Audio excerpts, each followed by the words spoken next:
Good evening and welcome to this week in review. Tonight's stories include Ice off the Government Wharf, Lions Annual Speak-Off, the Council Report. These stories plus community events, the BBS Playbill, Off the Rack and more coming up after this. 6 months ago, she didn't know what kidney disease was. Today, it affects every aspect of her life. Hours of dialysis don't leave much time for bedtime stories. She misses weekend camping trips. She misses family pizza night. And her daughter misses them too. Through research and patient services, the Kidney Foundation is helping to create a better life for patients and their families. On Wednesday of this week, the Lions hosted their annual Speak-Off. There were approximately 42 people present, including Lions, Lioness, and parents. The evening got underway at 8 p.m. with the soup and sandwich lunch. Lion Max Pink was MC for the evening, and he introduced Ron Caldwell and Rose Vatcher, questionnaires for the Speak-Off. The judges were Reverend Dean Sellers, Bonita Tucker, and Elaine Spencer. There were 2 contestants. Number 1 contestant was Victor Benoit, and his chosen topic was biological warfare. Good evening, ladies and gentlemen, distinguished guests, honorable judges, and fellow contestants. We are on the verge of war, and we have every reason to be afraid. We are living life blindly, not knowing if we will be attacked, bombed, or vaporized by nuclear weapons. Even worse, we don't know if the air that we are breathing is safe. At this very moment, it may be contaminated with some virus brought about by our newest, most deadly threat, biological warfare. Biological warfare is unlike anything we can ever imagine. It gives the word war a whole new meaning. It no longer means soldiers battling it out in some foreign country. It means total world destruction, massive slaughter of innocents, and death by deadly disease. A war that can strike anywhere, anytime. Of all the weapons of mass destruction, genetically engineered biological weapons are by far the greatest threat to the survival of life on Earth. No one is safe. Not even military value or deterrence can compare to the damage that these weapons can cause, just sitting in vials and laboratories in various countries throughout the world. Countries that have denied any involvement in developing these biological weapons. Countries that hold the fate of our world in their hands. Let me just put in perspective the damage that these weapons can cause. A nuclear bomb will kill millions of people in a localized area. Yes, the after effects will be there for years in that area. However, the destruction would be insignificant compared to the release of one of these biologically engineered viruses with no cure. Up next was contestant number 2, Belinda Vatcher, and she spoke about Canadian Safety Council. Good evening, ladies and gentlemen, judges and fellow contestants. The topic I have chosen to speak on tonight concerns the Canadian Safety Council. I'll examine 3 separate issues to help you determine your own opinions on just how legitimate this council is. We are living in a very dangerous society. We rely on agencies such as the Canadian Safety Council to provide rules and regulations which we can live our lives by to make ourselves as safe as possible. The Canadian Safety Council was established in 1968. It is a non-profit organization dedicated to minimizing avoidable deaths, injury, and damage to property. Of course, when it comes to avoiding accidents, drunk driving is the most easy to prevent. Simply don't drink and drive. The current legal limit for alcohol while driving is 0.08%. At this limit, it is estimated that an average male can drink 6 beer and still not be likely to fail the breathalyzer test. When you consider that, it seemed pretty logical when Mothers Against Drunk Driving, commonly known as MAD, proposed that the legal limit be lowered to 0.05%. However, Many people were baffled when the Canadian Safety Council spoke out strongly against the idea. They claimed it was totally unnecessary. It might seem surprising when a council dedicated to safety is against lowering the number of accidents due to drunk driving. However, the answer to the question all comes down to the dollars and the cents. Just exactly what do we mean when we say a non-profit organization?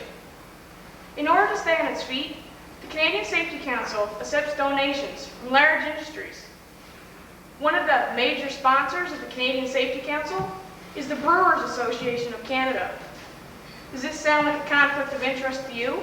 Before the winners were announced, gifts were presented to the judges and questioners.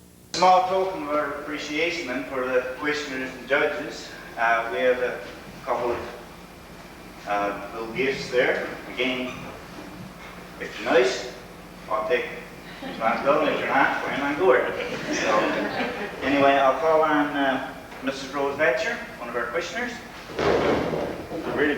He's really punished the two of you guys. Lion Padua. Thank you, sir. Judge, Mrs. Elaine Spencer. Elaine.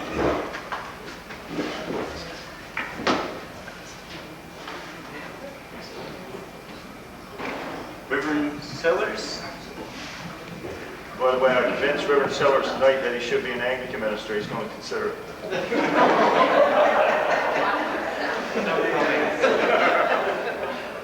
And this is Bonnie Ducker.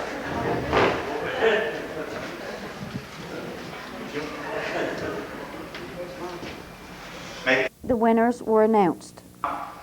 As speaker number 1, Victor Binlaw.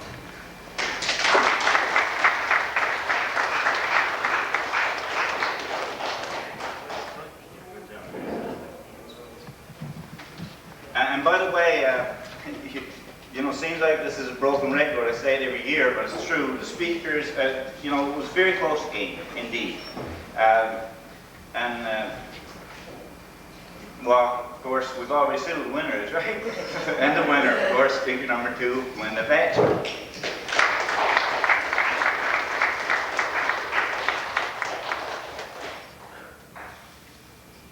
The Lions Speak Off will be shown in its entirety at a later date. On Friday, February the 21st, we received a call from one of our viewers about ice off the government wharf. This was a beautiful sight. The weather was sunny and bitterly cold. The ice had been shifting for most of Friday. When we were at the wharf, more ice could be seen making its way towards the wharf. By late Friday, the ice was gone as quickly as it had come because the wind had changed. The ice didn't seem too much of a problem for the marine voyager, though. The wind and cold weather continued until Monday of this week, with winds increasing to 100 to 110 kilometers per hour, with gusts of up to 120 kilometers per hour later in the day. There was a couple of reports of damage. These residents lost some roofing shingles. There were reports of cable and telephone wires coming down. The damage was minimum for the amount of wind we experienced. By Thursday, it was still windy, bitterly cold, and sunny. With March just around the corner, everyone is hoping that the weather will improve a little. Now over to Mr. Scott Lenehan with the Council report. Good evening, everyone. This is the Council report for Wednesday, February 19th, 2003. The meeting went ahead as scheduled with 4 members present. Having met our quorum, we did proceed with our regularly scheduled meeting. It was a short meeting, lasting a little over an hour, but we covered some important issues, and here's that report for you this evening. The first order of business was a letter from Mr. Calvin Parsons. Burgeo was petitioning the government to have our personal own economic development officer, a dedicated position for Burgeo itself, so that our EDO would represent Burgeo, and exclusively Burgeo, and not have his support spread throughout the southwest coast. So we did petition the minister asking if that could be looked into, and we received a letter from Minister Parsons stating that our request could not be approved at this time. However, he did inform us that that we should look at the LMDA as the Labor Marketing Developing Association of covering our costs of our full EDO position. So we still have our EDO position, of course, our Economic Development Officer, who looks out to the interests of Burgeo and the entire southwest coast, and we were just kind of pursuing whether we could have an EDO exclusively for Burgeo as we used to have in the past. So at this time, we'll continue on as per usual and remain the status quo, but if any further developments arise, then we'll certainly pass it along. With regard to the lease for the government shed, this is an ongoing issue. I know one that we've dealt with for well over a year now. The lease has been drafted and it has been forwarded to Work Services and Transportation. We're waiting for final government signatures, and when the government signs, they'll return the lease to the Burgeo town for final approval and signature. So the lease has been sent on from the town's lawyer's office onto the government, and we're waiting for signatures and to be sent back to the town. Final approval for the cost overrun on the water treatment plant was committed by the department, so we have final approval on the overrun of the money so that we can have the full completion of our water treatment plant. The town sent a letter some time ago to former Minister of Fisheries, Jerry Reid, wondering what the policy of the government was with regard to the production of seals to the final stage, the finished product of seal tanning. We were petitioning the government that seals should not be shipped out of our province unprocessed, and they should be processed to the full garment stage in our province. So we wrote a letter to the minister to this effect, and as it stands right now, we're still waiting to hear back from his office with regard to the policy of the government with regard to seal production. On Friday, February 21st, Minister Parsons, Bill Matthews MP, as well as members of the BDDB and DFA and DFO were in town, and we're trying to work together on pursuing some economic development in the fishery for our area. So we would just wanted to put forth our position, and hopefully, you know, there's always different avenues we can pursue, and we're still actively pursuing hopefully some economic development in our area. Any ideas that come forth, we'd like to pass along to all stakeholders. So we did just meet as a group, and hopefully ideas as they become available can be passed along to the right government officials and bureaucrats, and let them know that Burgeo is in need of economic development. It's something we still place at the forefront in our community, and we just want to go on record by letting all stakeholders know that we're still pursuing economic interests with regards to the fishery in Burgeo. A letter was sent to Minister Parsons with regard to cell phone coverage on the Burgeo Highway. These decisions lie with Newtel, and as it stands now, Newtel are looking at their capital expenditures for this year. So we sent off a letter just putting Burgeo on record as requesting cell phone coverage right along the Burgeo Highway from Burgeo to the Trans-Canada. And we wanted Newtel to know that it's something that's very important to all of us so that we can have cell phone coverage right along the entire Burgeo Highway.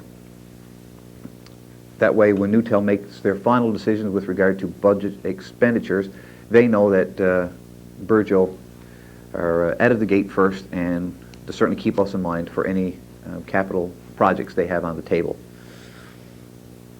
There was only one committee report, and approval was given for the development of a shed in our town. With regard to the tragic situation in Badger, which I'm sure most of you have been following now on the news, our governing body, the Federation, the Newfoundland Labrador Federation of Municipalities, has requested support from the town, and the town are certainly committed to offering and providing some kind of support to the residents of Badger. So we are certainly following this situation closely, as I'm sure all of you are, and the town did send off a letter and pledging its support as well to that municipality in this most difficult time. An issue that came before council, one that is an issue at every council meeting and one that'll continue to be an issue from time on. As long as we have snow, we'll have snow clearing issues. It's always an issue. It's certainly one that we all deal with on a regular routine basis.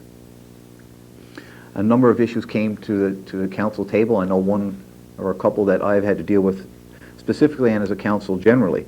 Just so all community members are aware, there is a policy in place, a snow clearing policy that drivers are instructed to follow. As it turned out last week, a number of complaints were forwarded because snow clearing wasn't at its optimum. And from what we understand, one of the plows were actually broke, so there was some time involved with trying to get that fixed. As well, some people have concerns as to why there was a double clearing of the roads if the Department of Highways are responsible for clearing the main highway right from the government wharf out to Peter Strides. Why is the town's truck clearing that road sometimes also? And it may look like there's a double clearing here, but what's been instructed to the snow plow clearers is that if you're going from point A to point B, there's no sense in lifting your blade if you're coming off Hares Hill, for example, or if you're coming out of Ferbers Harbor and you're going to Inspiration Road. There's no sense of lifting your blade and not plowing the road. So if you're going to go up that road anyway, it's just as well to drop the blade. And if it happens to be that you're following the highways truck, then that happens to be the case. But if you're going from point A to point B and you're traveling the road anyway, it's just as well you had your blade down and to clear the road. So I know it may look like there's a duplication of services, but from what I understand, it's merely because if you're going from one spot to another, it's just as well you had the blade down and cleared it as you drove along. So we're looking at having communications installed between the two vehicles as well, so that when the trucks are operating, there'll be good communication between the two vehicles so that we can optimize our snow clearing. So I just want to assure everyone that snow clearing, of course, is an issue. It always is an issue, and it will continue to be one, I'm sure, in the future. It's one that we look at closely all the time at council meetings, and if there are further issues, then you certainly, it's your right, it's your prerogative to bring them forward, and we'll certainly address them as they come up. So it's something that we'll stay on top of as time permits, and with any bit of luck, hopefully snow won't be much longer of an issue. And the last item of business was invoices, and invoices to the amount of $38,764.94 were motioned and approved for payment for this meeting. So that's it for this meeting of February 19th, 2003. Have a nice evening, and we'll see you next time. Stay tuned for more of This Week in Review coming up after this.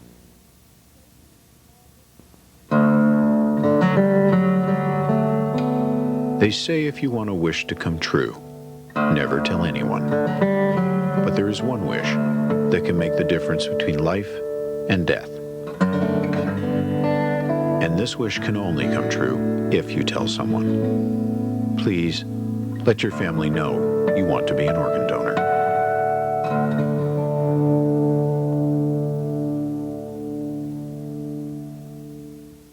On Thursday of this week, town workers were busy trying to make repairs to a major water line leak. Early Thursday morning, town workers were at the Harborview Crescent area getting ready to repair a broken water line near Keith McDonald's. The town was hoping the weather would get a little milder before they had to make repairs. However, the leak is getting worse and needed to be repaired now rather than later. Workers had to try to thaw out the cover of the shut-off valve with a blowtorch, and with temperatures so cold, this was quite a challenge. Next was to get the shut-off valve near BBS office. As you would expect, the residents in the area will probably have their water shut off for a while to make the necessary repairs. You can see the leak is quite visible with the water surfacing between the cracks of the pavement, and it looks serious. These pictures were taken on Thursday morning. On Thursday afternoon, we spoke to the town office to see how the repairs were coming along. We were informed that the repairs had to be cancelled for the day because of problems with the shut-off valves. Work will resume next week when the weather is expected to be milder. Most groups and organizations have gotten together and organized the Burgeo Badger Relief Fund. Organizations felt that our community should do something for the people of Badger. For the past week, they have been meeting to come up with ideas to raise funds for the Badger disaster. The committee has representatives from the RCMP, Lions, Fire Department, Search and Rescue, the lodges, Town Council, schools, and of course the churches. The main idea for a fundraiser was to hold a telethon on Community Channel 10 on March the 9th from 1 to 5 p.m. Another idea was that a banner should be made and presented to the people of Badger along with the funds raised from the telethon. The banner was designed by Mr. Wade Vivian and painted by the art class. The idea is to have as many residents of Burgeo as possible sign their names. The banner will be on display at the school from Monday, March the 3rd to Friday, March the 7th for anyone wishing to sign it. It will also be on display in the fire hall on March 9th, 10th, and 11th for anyone who missed the opportunity at the school. Anyone wishing to donate prizes for draws during the telethon are welcome to do so. Just contact any member of the committee, or you may drop them off at the RCMP building, the school, or the BBS office. At approximately 3 p.m. on Telethon Day, there will be a bingo. Cards will be available in most stores around town, or contact the committee members. Anyone having a video that could be used during the telethon may drop them off at the BBS office by Monday, March 3rd at 4 p.m. Videos may include wildlife, fishing, or other outdoor activities, etc. On Wednesday of this week, we spoke to some members of the Badger Relief Fund Committee. We have with us in our studio this evening members of the Burgeo Badger Relief Fund. We have Derek Strong and Glenn Ann and Jim Marsden and Roger Ann. I guess you are the chairperson of the committee, are you, Derek? Well, maybe I am. We didn't have an election, but I think maybe I do most of the talking. So. Okay. So how did your committee come to be? A week or two ago, I approached Jim with an idea to raise some funds for the people of Badger. You don't have to watch too many of those news broadcasts to realize that they're in dire straits and they need help. There's lots of effort all over Newfoundland. People trying to raise money for them, and with Burgeo being the town that it is, I thought we could do the same thing too. Okay. You've had a couple of meetings, obviously. Oh yes. Yep. Lots of organizations involved. Well, the first thing that Jim and I decided was that it was a community effort, and so we wanted to have as many organizations from within our community represented as possible. So we tried to include just about everybody. I think we did manage to leave a few people out, as usual. Oh. But it's going very well. We've got most of the main groups represented on our committee. Okay. Now, you want to tell us some of the things that you guys have planned for the fundraising efforts? Well, I'll let Jim speak for the Lions Club because they're playing a major role in our fundraiser. Yeah, well, on Saturday night, March the 1st, we're playing bingo to help raise some money that way. Okay. And proceeds from that bingo will go to the Badger Relief Fund. Okay. And of course, the telethon, you're planning a telethon live on BBS on March the 9th. That's our major fundraising effort. When our committee met, we thought of quite a few ways that we could raise money. We didn't want to get too complicated because we want to get the money to them as fast as possible. So we wanted to raise as much money as we could in a short period of time. So one idea that Glenn brought to the committee was to have a telethon, because that's experience that he's had in the past with the Jaws of Life, right, Glenn? Yes, that's true. We've done really well. Okay, so the members of your committee is, I'm assuming you've got a lot of things planned for the telethon. It's going to be from 1 to 5 p.m. Live on BBS on Sunday afternoon. That's right. We're hoping to have as many local musicians as possible. I'm going to bring my guitar and sing a few tunes. People can turn down the volume on their TV. We'll give them lots of warning. We've contacted lots of local musicians who are anxious to help out. Okay, good. And frankly, that's the same way with everybody we've contacted. People can't do enough. Okay. And that's typical of the town of Burgeo. Okay. Having said that, though, if there's any musicians or performers that we haven't contacted by now, just contact us. Contact either one of us, and we'll make sure that there's a slot for you on the show. Okay. I understand too. You're having sometime during the telethon. You're going to have a bingo game. Yes, Jim. We were talking about that. Yeah, there'll be a bingo game. Roughly, the one share the walk game Okay. during the telethon, probably around 3 o'clock. Okay. We haven't got a different time. Right now we're saying 3 o'clock. Okay. All right. Now, there's also a banner in the works. Somebody want to tell us about that? Well, I can tell a little bit about it. That was an idea that I had initially. I really feel bad for the people of Badger. You know, their whole lives are up in the air right now, and more than sending a check, I wanted to do something special for them. So we, thanks to Riffs, they donated a huge bed sheet, and another person that we need to thank is Wayne Vivian, the art teacher at the school. He took that bed sheet and painted a beautiful mural on it, a lighthouse, and a message to the people of Badger. All the school children have signed it, and we're going to have as many people from the town of Burgeo sign it as we can, as like a goodwill message, a goodwill card, and we're going to present that to the mayor of Badger as soon as our fundraising efforts have all clued up. And I was just talking to him about the banner, actually. The mayor's name, Gerald Hurley, talking to him. He's very touched by what we're doing here. And the banner especially, they can't wait to get the banner and hang it up. And it is a goodwill message to them. Okay. Now, your fundraising efforts is going to be kind of quickly. So did you have a particular time frame in mind? Well, A week, pretty much. yeah, there are a few things happening, but we're going to end with the telethon next weekend. By that time, we'll have done enough.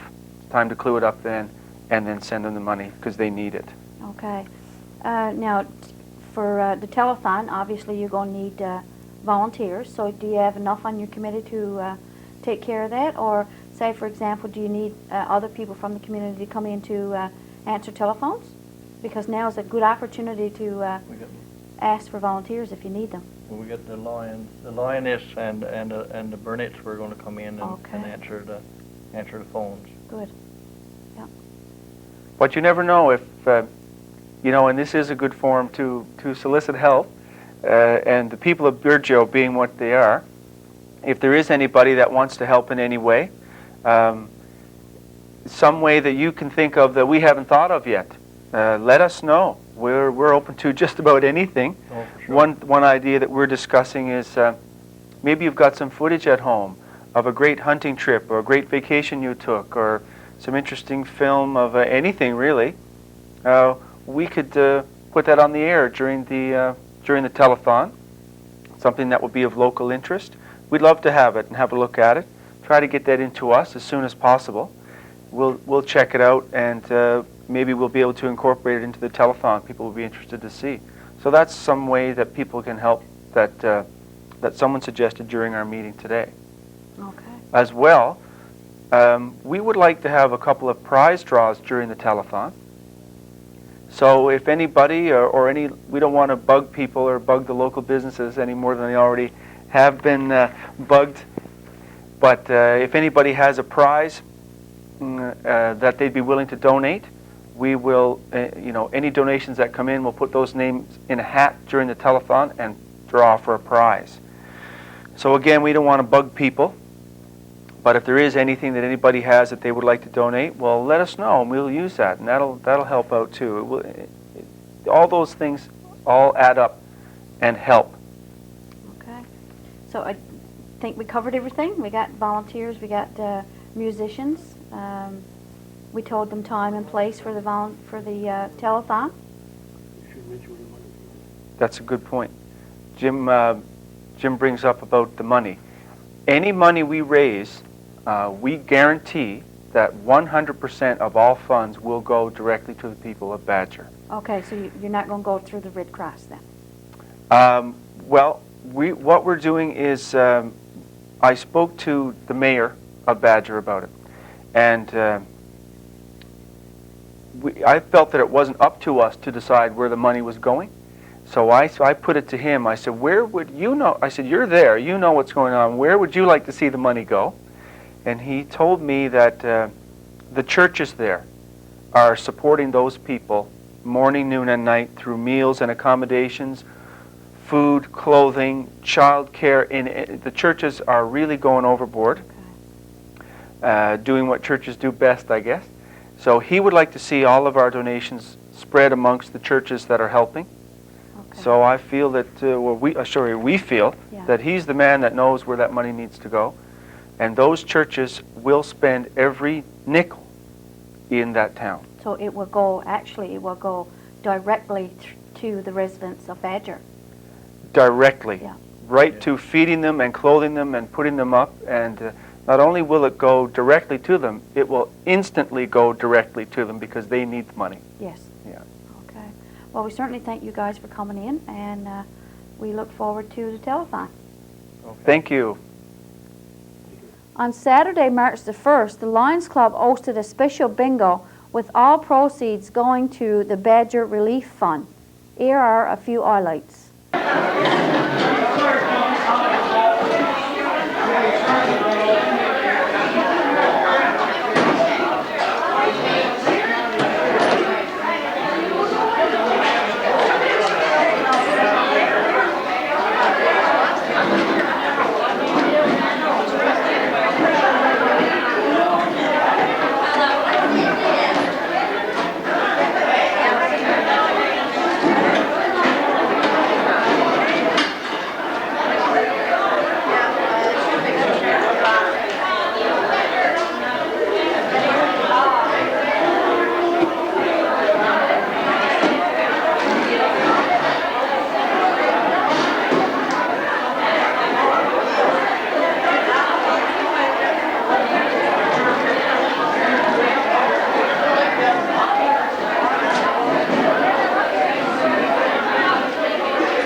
Badger Disaster Relief Fund. The banner, you can do it after the bingo. Now the lucky ticket for the turkey dinner, 879-778. 778, that's right.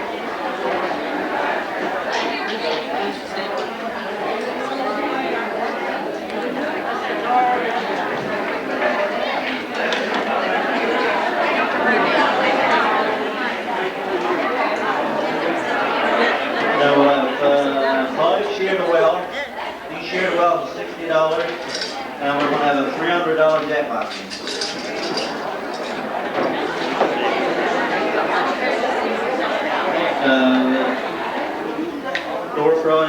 ticket.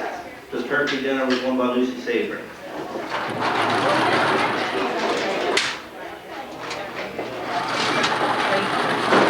Now, the first game is 2 straight lines, 4 straight lines, 4 corners, and each game is worth $60.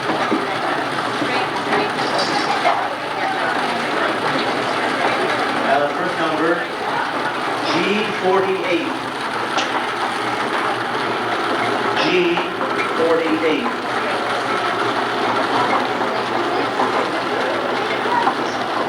N32. N32.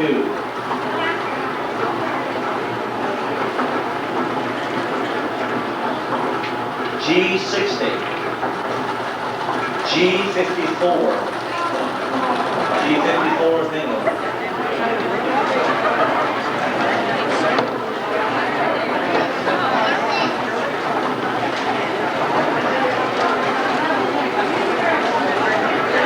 And also, besides the money we took in our bingo, we've got a number of cards that was passed in. Those will be passed in the Lawn Committee as well.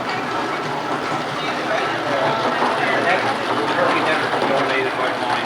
One is who also sold tickets. We need a tree and 7 in. 7 in. 51, 50, and 60. Yeah. 47, 48, 53, 51, 54. Yeah. 33.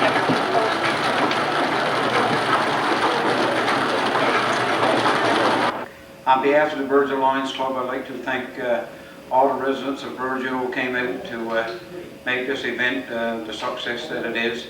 We have a very big crowd at the bingo, and all the funds raised will be going to the town of Badger. Thank you. Stay with us for Off the Rack, the community events, and the BBS Playbill, all after this.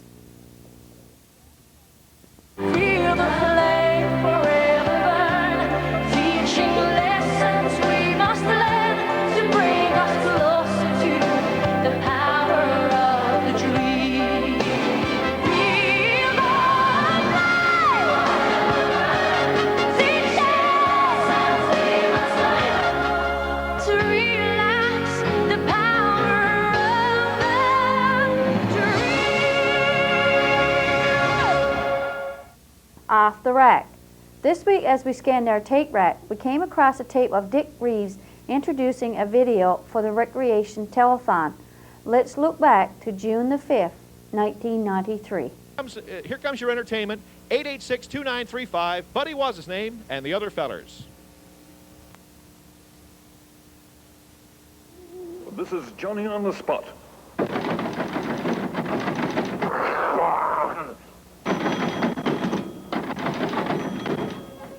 Every year, thousands of Newfoundlanders head out the highway. The nearest gravel pits to go camping. Big fish. To get away from it all.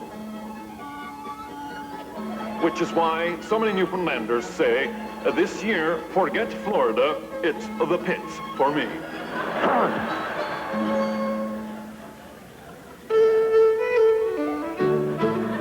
It's the 24th of May and we likes to get away, up in the woods or going out the bay. There's all kinds of places, but the place we likes to get is up on the highway in the gravel pits.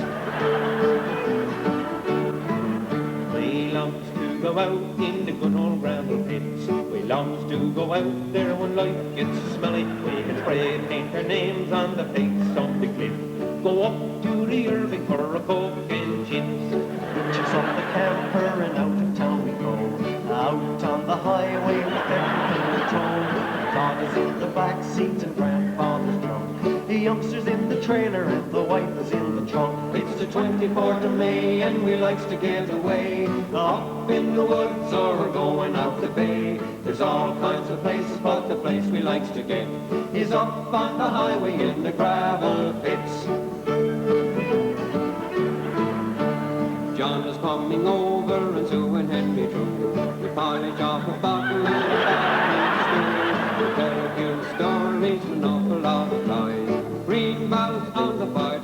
away the flies. The youngster gets excited and they starts to bounce and jump. But when we piles in the car and goes up to the dump, it's cheaper than the movie, so we all sits and stares up by the garbage while you're looking at the bear. It's 24th of May and we likes to get away, up in the woods or going out the bay. There's all kinds of places, but the place we likes to get is up on the highway in the gravel pits.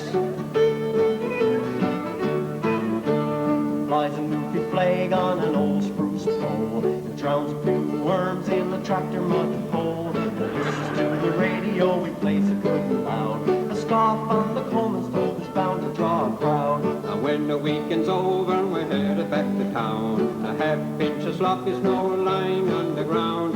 $100 for a buck who wants to be rich. We just had a lovely time out in the pits. It's the 24th of May and we likes to get away, up in the woods or going out the bay. There's all kinds of places, but the place we likes to get is up on the highway in the gravel pits. Is up on the highway in the gravel pits. BBS Playbill. There is no TV bingo scheduled for Wednesday, March the 5th, because it's Ash Wednesday. And I'll be here again next week with This Week in Review. Don't forget to tune in to Community Channel 10 on next Sunday, March the 9th, for the Badger Relief Fund Telethon live from the BBS studios. For This Week in Review, I'm Marie Rose. Good night and God bless.